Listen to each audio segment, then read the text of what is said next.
जय श्री सीताराम मित्रों। आज हम बात करने जा रहे हैं अंगारक योग के बारे में। अंगारक योग जो कि मंगल राहु के साथ में बैठने के कारण बनता है। यदि ऐसा आपको लगता है तो ये गलत है। अंगारक योग होता जरूर है कुंडली में, लेकिन हर जगह जहां भी आपको कुंडली में मंगल और राहु साथ में बैठे हुए दिख रहे हैं और उन्हें आपने अंगारक योग कह दिया तो आप एक अच्छे एस्ट्रोलॉजर नहीं हैं। आप अच्छा कुंडली पढ़ना नहीं जानते हैं। मैं आपको विस्तार से डीपली इस बारे में समझाऊंगा।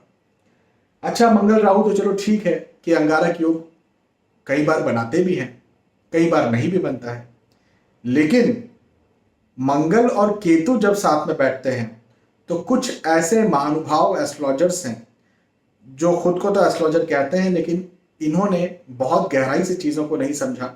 मंगल और केतु कभी भी अंगारक योग नहीं बनाता है। देखिए, मैंने तो वैसे कई सारी कुंडलियां देखी हैं, लेकिन मैं अपनी बात कह रहा हूं। मेरी खुद की कुंडली में मंगल और केतु साथ में आकर के बैठे हुए हैं और मुझे कभी इन्होंने अंगारक योग वाले रिजल्ट्स नहीं दिए हैं। अच्छे रिजल्ट्स मुझे देखने को मिले हैं। तो अच्छा, और ये मेरे जीवन की बात है वो भी ठीक है, लेकिन मैंने हजारों कुंडलियां देखी जिसमें मंगल केतु साथ में बैठे हैं। अंगारक योग कभी नहीं, कभी नहीं और कभी नहीं बना। अब वापस हम लोग आ जाते हैं मंगल राहु पर। तो अभी तक तो आपको यही लगता था कि मंगल राहु साथ में बैठते हैं, इसे ही अंगारक योग कहा जाता है। देखो, इसकी शर्त है, मतलब हमेशा ही ऐसा हो, यह बात गलत है। हमें पहले यह समझना पड़ेगा कि मंगल और राहु की डिग्री कितनी है। डिग्री देखना इसलिए जरूरी है, मैं आपको थोड़ा समझाने की कोशिश करता हूं। जैसे ये एक हाउस है, ये 12 भाव है, तो यहां पर एक हाउस है, ये कोई सा भी हाउस ले लेते हैं। इस हाउस में कोई भी प्लैनेट जब ट्रेवल करता है तो उसकी 0 डिग्री से लेकर के 29 डिग्री तक होती है। जैसे ही किसी प्लैनेट ने इस हाउस में एंट्री की या दहलीज पर ही है वो, तो 0 डिग्री का वो प्लैनेट होगा, या इस राशि में 0 डिग्री का होगा। उसके बाद में जब वो धीरे धीरे धीरे धीरे आगे बढ़ेगा, राशि में अपना जो स्थान है वो और अग्रसर करेगा और मार्गी होगा, तो उसकी डिग्री बढ़ती जाएगी। 1 2 3 4 5 6 7 8 9 10 और ऐसे 29 तक जाएगी। और जैसे ही 29 आया, वैसे ही फिर 30 नहीं आएगा, वैसे ही फिर 0 आ जाएगा। तो जब 0 आएगा तो वो एक हाउस आगे चले जाएगा या इस आगे वाले हाउस की दहलीज पर चले जाएगा, और ये क्रम दोहराते रहेगा। इसको बहुत टेक्निकली हम नहीं समझ रहे हैं, बस आप इसको ऐसे समझने की कोशिश करें कि कोई भी एक हाउस मतलब एक जगह है या एक हॉल है। ऐसा समझो, एक हॉल है, इसमें 30 चेयर्स रखी हुई हैं। 30 चेयर्स 0 से गिनती होती है 29, तो 0 to 29 30 हो गई टोटल। तो 30 चेयर्स रखी हुई हैं।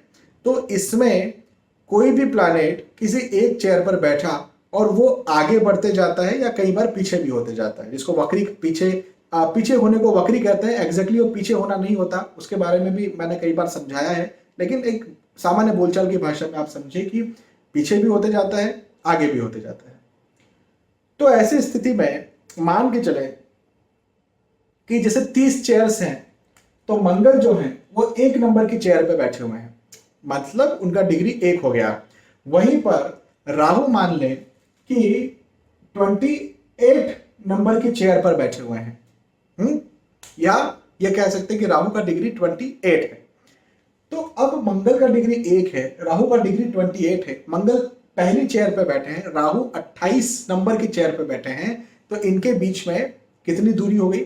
27 चेयर्स की या 27 डिग्री की दूरी हो गई, है ना।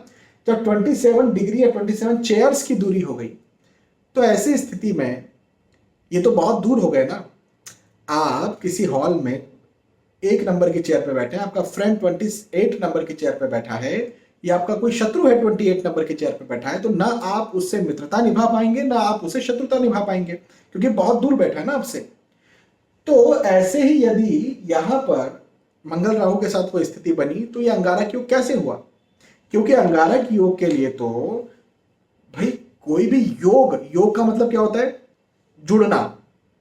कोई भी योग या दोष दो प्लैनेट का तब बनेगा ना जब वो साथ में जुड़ेंगे। यहां तो जुड़े ही नहीं, यहां तो बहुत दूर दूर बैठे हुए हैं।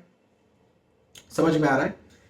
तो कहने का मतलब यह है कि यदि ऐसी स्थिति है तो मंगल राहु अंगारक योग नहीं होगा। इसके लिए हमें डिग्री देखना पड़ेगी। यह पहली बात हो गई। दूसरी बात यह भी है कि हमें यहां पर योग कारक या मारक को भी देखना पड़ेगा। जैसे मान के चलें कि ये मेष लग्न की कुंडली है, मान लें। अब मेष लग्न की कुंडली में मंगल खुद की राशि स्वराशि हो गए। जब स्वराशि मंगल हो गए, खुद की राशि में मंगल हो गए, तो ये लग्नेश हो गए। लग्नेश मंगल कुंडली का बिल्कुल कुछ नहीं बिगाड़ने वाले। यह बात सही है कि राहु के लिए मेष राशि शत्रु राशि है, लेकिन मंगल के लिए तो मेष राशि खुद की अपनी राशि है, अपना घर है, अपना पूरा लगन है, पूरा हाउस, पूरी कुंडली उनकी हो गई फिर तो मंगल यहां पर क्या करेंगे, राहु के जो दुष्प्रभाव मंगल के साथ मिलकर के बन रहे हैं, अंगारक योग बन रहा है, उसे मंगल कैंसिल करेंगे। क्योंकि कोई भी अपने घर को थोड़े बिगाड़ेगा, कोई भी अपनी कुंडली को थोड़े बिगाड़ेगा। वो ये बात सही है कि राहु से परेशान हो सकते हैं, लेकिन मंगल इंडिविजुअली अपने बहुत अच्छे रिजल्ट दिखाएंगे। और जब मंगल इंडिविजुअली अच्छे रिजल्ट दिखाने लग गए तो मंगल राहु अंगारक योग नहीं बनेगा। आप समझे? जब अंगारक योग नहीं बनेगा तो ऐसी स्थिति में फिर व्यक्ति को दिक्कत नहीं होगी। हाँ, डिग्रीज का ध्यान रखना बहुत जरूरी है। तो डिग्री यदि पास पास में हो, जैसे हम ये कहते हैं कि यदि मंगल की डिग्री 1 है, राहु की डिग्री 1 है, मतलब एक के ऊपर ये एक बैठे हुए हैं, हाँ, तो ये बहुत प्रबल योग है भाई। एक के ऊपर एक बैठ गए ना, एक ही चेयर पर 2 जन बैठ गए। मंगल की डिग्री 2 है, मंगल की डिग्री 1 है, राहु की डिग्री 2 है, मान के चले, तो भी ये बहुत पास है, आजू बाजू की चेयर पर बैठे हैं। मंगल की राहु की डिग्री 5 है, राहु की डिग्री 5 है, मंगल की डिग्री 1 है, तो भी 4 डिग्री का अंतर है, बिल्कुल पास पास में बैठे हुए हैं। अब ये डिग्री जैसे बढ़ती जाएगी वैसे इनके बीच की दूरी बढ़ती जाएगी। तो 6 तक ठीक है, 7 तक ठीक है, 8 तक ठीक है, लेकिन 8 के आगे जब डिग्री बढ़ेगी राहु की या मंगल के बीच की जो डिफरेंस है वो बढ़ेगा, तो फिर ये अंगारक योग बिल्कुल नगण्य होता जाएगा। और फिर 10 के ऊपर जब हो जाएगा तो फिर अंगारक योग अपना फल नहीं दिखाएगा। और जैसे मैंने बताया कि 27 डिग्री यहां तो अंगारक योग 0% है ही नहीं। ठीक है, तो पहले तो आपने समझा कि भाई डिग्री वाइज दूरी देखना बहुत जरूरी है। फिर दूसरे नंबर पर आपने समझा कि योगकारक मारकत्व का देखना भी बहुत जरूरी है। यदि कोई योगकारक है, यदि कोई मारक है, यदि कोई एक भी ग्रह कुंडली के लिए बहुत अच्छा फल देने वाले हो गए, सम ग्रह की मैं बात नहीं कर रहा हूं, मैं बहुत अच्छे फल देने वाले की बात कर रहा हूं। तो बहुत अच्छा फल देने वाले या तो राहु हो गए या मंगल हो गए, तो ऐसी स्थिति में भी अंगारक योग कैंसिल होगा, क्योंकि वो एक प्लैनेट उस कुंडली का अच्छा ही करना चाहेंगे, बुरा नहीं करना चाहेंगे। लेकिन हाँ, ये बात है यदि मान के चलें कि दोनों ही प्लैनेट बुरे हो गए, दोनों प्लैनेट यदि बुरे हो गए तो फिर क्या होगा? तो फिर ऐसी स्थिति में यहां पर मंगल भी अपने खराब रिजल्ट देंगे, राहु भी अपने खराब रिजल्ट देंगे। और जब ऐसी स्थिति बन जाएगी, जैसे मैं आपको बताता हूं, एक एग्जाम्पल देके समझाता हूं।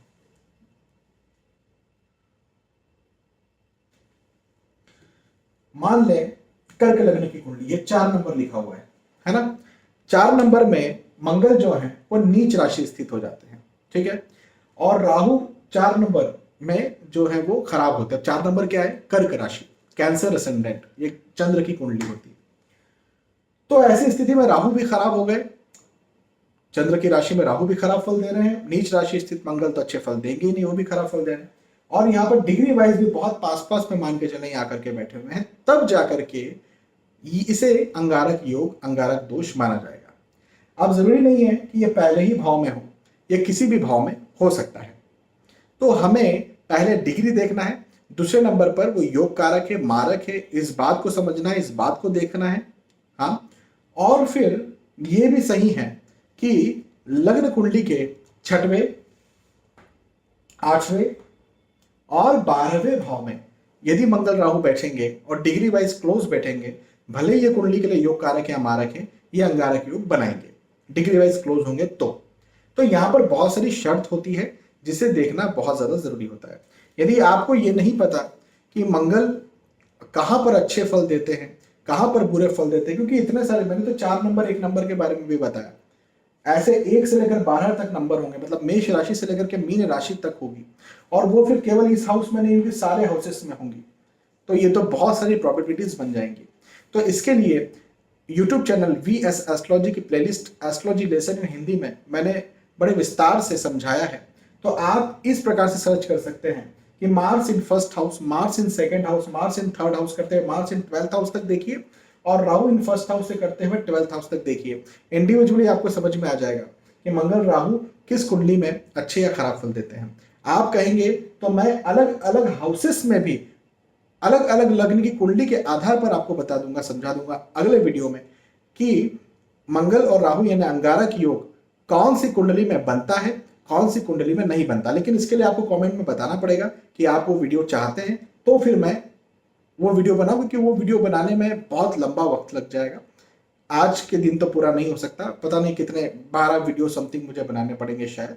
तो आप यदि कमेंट में बताएंगे कि आपको वीडियो चाहिए और कमेंट ज़्यादा आएंगे तो मैं वो वीडियोस आपको बना करके दूंगा, उसके बारे में सिखाऊंगा। लेकिन अभी आप मोटे मोटे तौर पर ये समझिए, ये सीखिए। तो आप समझ गए।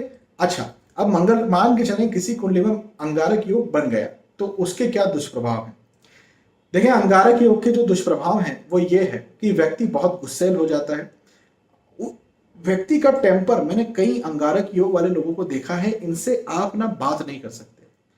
पहले तो बहुत जल्दी से ये लोग अपना टेम्पर लूज कर देते हैं, मतलब बहुत जल्दी से गुस्से में आ जाते हैं। गलत फहमियां इन लोगों को बहुत होती है, क्योंकि राहु जो है वो डायलेमा, कंफ्यूजन, दुविधा, भ्रम देते हैं, तो गलत फहमियां बहुत होती है, जल्दी से इनका टेम्पर लूज हो जाता है। साथ ही साथ एकदम से ये ऐसी स्थिति में आ जाते हैं कि मैं इसको मार दूं या खुद मर जाऊं, ऐसी स्थिति में एकदम से आ जाते हैं, और इनका कोई भरोसा नहीं होता कि ऐसा कुछ कर भी सकते हैं। ये इनका दिमाग बंद हो जाता है, गुस्से में, क्रोध में इनका दिमाग बंद हो जाता है। कई बार ये भी होता है कि ये लोग बहुत डरपोक होते हैं, क्योंकि मंगल पराक्रम है, राहु जो है वो पराक्रम पर ग्रहण लगाने वाले हैं। तो ऐसी स्थिति में पराक्रम लूज हो जाता है, पराक्रम कम हो जाता है, बार बार हर समय हर वक्त डरते रहना, ऐसी स्थितियां भी पैदा हो जाती है। लेकिन फिर भी मैं आपको बार बार ये दोहरा रहा हूं कि हर जगह मंगल राहु यदि आप देखते हैं कुंडली में, तो इसे आप अंगारक योग ना माने। मंगल केतु तो अंगारक योग होता ही नहीं, और उसके लिए भी आपको डीप एनालिसिस करना पड़ेगा, उसकी डिग्री का और उसके प्लेसमेंट का। बहुत बहुत धन्यवाद। जय श्री सीताराम।